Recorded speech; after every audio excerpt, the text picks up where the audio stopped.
conferir um pouquinho de como está provável esse São Paulo, que não tem Lucas Moura, tem Oscar, Arboleda, Pablo Maia liberados para jogo, mas a expectativa é que nenhum deles entre como titular. O São Paulo deve ter o goleiro Rafael, sem nenhuma novidade. Na direita o Ferrarese, né, formando o quarteto de zaga ali com o Alan Franco, Juan e o Enzo Dias. Vai lembrar que o Wendel saiu do jogo contra o Palmeiras depois de bater a cabeça e tal, mas está tudo bem com ele, passou por exames, deve ficar no banco de reservas. O meio-campo com Alisson, Marcos Antônio e Matheus Alves, outro jovem jogador de São Paulo, muito bom jogador. Lucas Ferreira de um lado, Ferreirinha do outro, né? Grande Ferreirinha, e André Silva, o centroavante titular. O São Paulo tem alguns desfalques importantes. O Lucas, o Luiz Gustavo Caleri, esse vai ficar mais um bom tempo, até publicou uma foto hoje, se recuperando e tudo mais, e o Igor Vinícius. Vale lembrar que o São Paulo vai ter um banco um pouco mais recheado, né? Com o Oscar, com o Pablo Maia, com o Arboleda, com outras opções legais para o São Paulo nesse jogo de hoje. Tem que vencer, é claro, mas o empate basta para a classificação. Muito bem, ó, o Caio Capato aí, o torcedor tá cheio. O Caio atrai grandes histórias, já aparece mais uma aí no meio do caminho. Como é que ficou essa história dessa dupla sertaneja, Ferreirão e Ferreirinha? Porque diz que o Ferreirinha não quer mais ser chamado de Ferreirinha. É verdade, Caio? Esse negócio de não querer ser chamado depois fica complicado, né, Kaká? Vou até falar, quando eu entrei na televisão, me disseram, você tem que escolher teu sobrenome que você vai colocar na televisão, tá? Depois não pode mudar. Porque é assim que a vida funciona. Já teve na época o Gustavo Mosquito, que não queria mais ser o Mosquito no Corinthians, agora tá rolando esse papo de que o Ferreirinha quer ser só o Ferreira. A gente tem que respeitar, né? É a escolha do cara, mas é isso, vamos chamar de Ferreira e Lucas Ferreira, pronto. Mas é muito Ferreira no time só, uma hora o narrador estiver fazendo rádio, aí vai acabar se complicando, mas é isso. Ferreira de um lado, Lucas Ferreira do outro, são bem diferentes os dois. Ainda tem o Lucas Moura, né? Então, Lucas Ferreira e Ferreira, olha só que coisa maravilhosa. Agora, apelido Léo Pelé, aí não dava, né? Léo Pelé, ninguém merecia ter uma É que fisicamente é igual, né? É impressionante. A semelhança é impressionante, Cacá. Mas, claro, né? Você tem um apelido Pelé, é brincadeira, né? Ô, Caio, só mais uma coisa aí. Você falou dos ingressos, mais de 35 mil já foram vendidos, é isso? Não, mais de 46 mil ingressos. 46. Eram 40 mil na noite de ontem. Agora há pouquinho eu confirmei a última parcial junto à assessoria de imprensa de São Paulo. São mais de 46 mil ingressos vendidos de forma antecipada. Eu tenho quase a convicção de que a gente vai ter mais de 50 mil São Paulinos para essa noite no estádio do Morumbi. Uma noite que está frio, o ambiente começa a ficar bem legal por aqui. E é o que vocês falavam. A gente viu agora há pouco o conclave, né? A escolha do novo Papa. E ele escolheu um nome novo, mas é um nome não tão novo, né? Leão XIV, mas a gente tem uma razão para não ter Pedro II, né? Porque o Pedro foi o primeiro lá, designado por Jesus. Não ter outro Pelé é complicado. Então, quando os caras colocam Léo Pelé, Pelezinho, Romarinho, é uma responsabilidade brava. É melhor ficar no nome normal, não é? É. Só mais uma coisa para encerrar de minha parte, não sei se o Ivan ou o Bernardo tem alguma pergunta.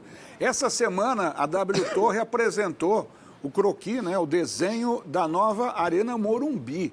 É uma coisa suntuosa e estão dizendo que vai custar mais de R$1 bilhão, incluindo finalmente a cobertura. É isso mesmo, Caio? Essa é a ideia que está sendo discutida, né? Ainda não é oficializada, está longe de ser assinada. Eu vou até pedir para o Anderson dar uma girada rápida aqui.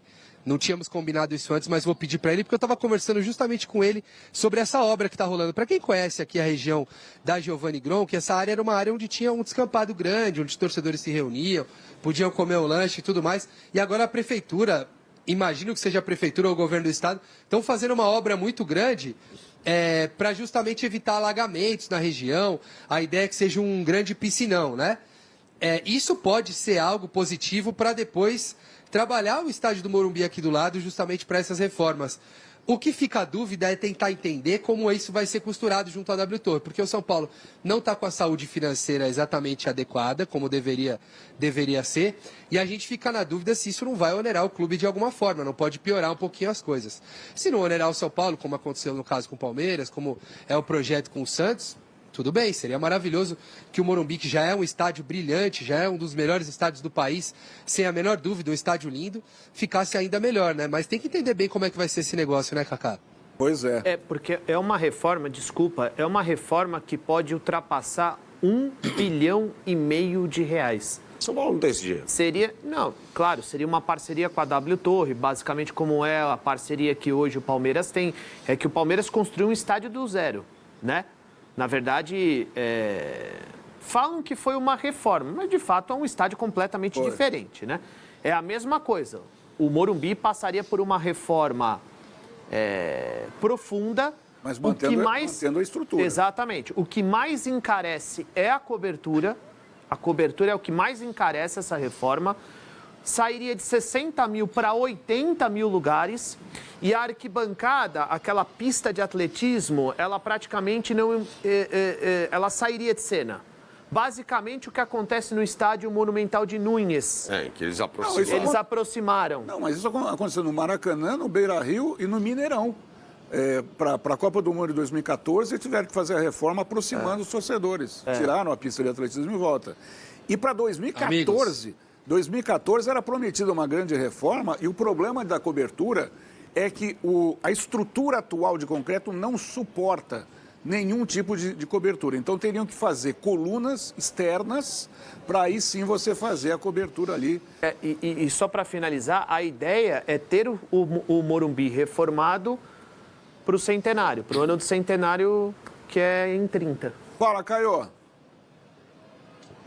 É tudo muito lindo, é tudo muito legal, mas é o que o Drago está falando. A gente precisa entender, primeiro que tem que ser mantida uma parte estrutural, né? Assim foi lá no Allianz Parque, porque não pode, pelas questões burocráticas, colocar o estádio todo no chão e recomeçar. Acho que não seria nem inteligente fazer isso com um estádio tão legal quanto esse.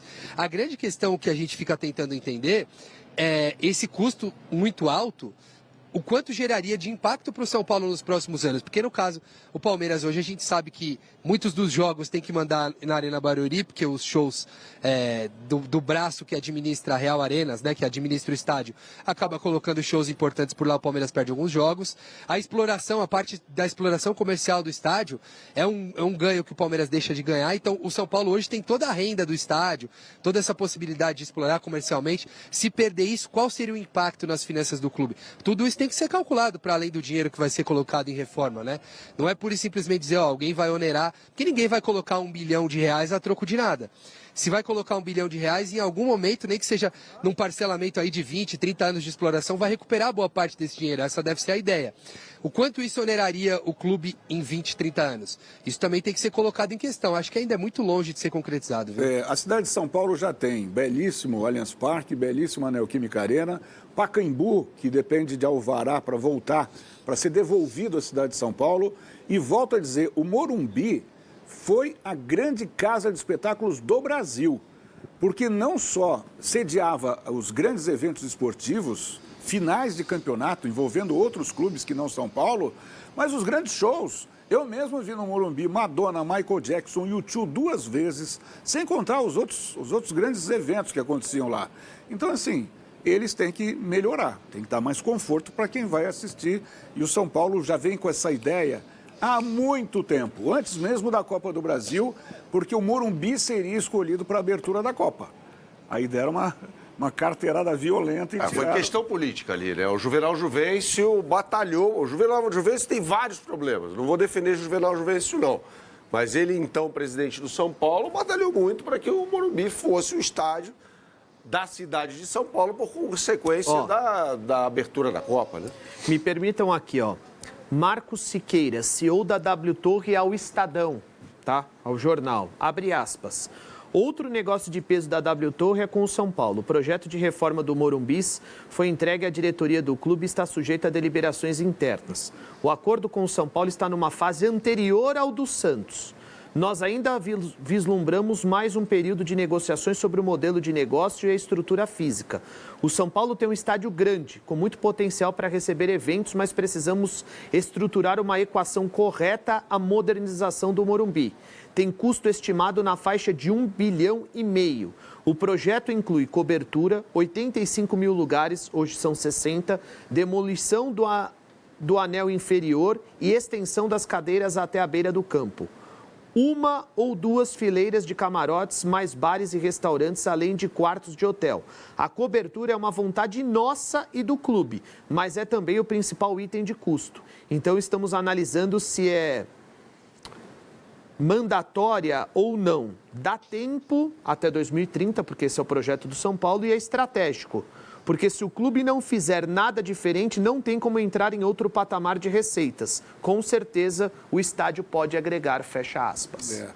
Deixa eu agradecer ao Caio Capato, que ficou com a gente até agora. Vai ter uma noite longa para acompanhar o time do São Paulo aí, a chegada do público. Tá frio por aí, ô Caio? Tá frio, mas eu tô muito bem amparado pela nossa jaqueta aqui do Band Esportes, então eu tô tranquilo. Eu e o Anderson Gomes aqui estamos tranquilos com a jaqueta, mas tá frio. Agora a gente tá com 19 graus e a temperatura vai cair mais um pouquinho. Mas deve ficar mais ou menos uns 17 graus, algo assim. Muito bom. Manda um abração pro Anderson, nosso grande repórter cinematográfico. E bom trabalho para você aí, Caio. Valeu, um abraço para vocês, amigos. Até a próxima. Aí, o Caio.